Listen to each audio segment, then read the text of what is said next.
Consumers in Mexico are paying a bit less for products and services than they were paying in June. Annual inflation fell to nearly 3.5% compared to 4% in June.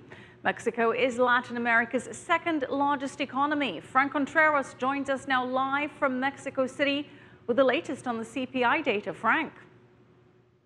Yes, thanks, Michelle. Well, millions of families now are 1 week away from returning to school, so that means they're out shopping and they're looking for things like notebooks, pencils, and all kinds of things that young students will need on their way back. What they're finding are high prices, and people are, as usual, complaining that prices are too high. But they got some good news today from the Mexican government, which says that inflation has been falling. The Mexican government says consumer prices have fallen for the third straight month. The decline comes largely from a slight drop in the prices of key foods.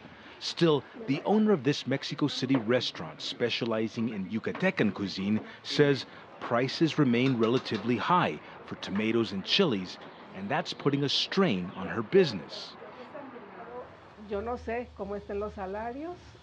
I've not been able to increase prices, although my expenses have been rising. If I raise prices, people will immediately stop coming here.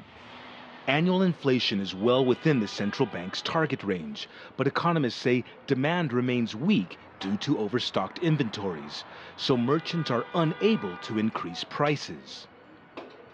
Mexico's central bank says the global economic slowdown is also being felt here, where prices for gasoline and diesel fuel are also rising.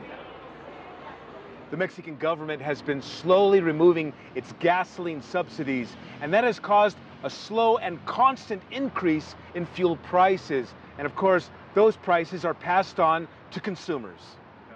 Economist Ana Lilia Moreno says fuel prices do not figure into the government's calculations for core inflation, and the government plans to continue removing its fuel subsidies over time.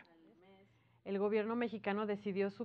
been shown that this subsidy does not benefit the poorest Mexicans, so the government will continue decreasing them and allowing fuel prices to rise to the international level. But lower than expected core inflation is likely to keep economic activity sluggish. As a result, Mexico's central bank has lowered its forecast for economic growth, closing the year somewhere between 2 or 3%. Yes, that's somewhat of bad news for the Mexican economy with this new estimate that the growth will be down toward year's end here. But the Mexican government also reports that the country should end the year, Michelle, with an inflation rate of around 3.5%. That's the lowest in decades from this part of Latin America.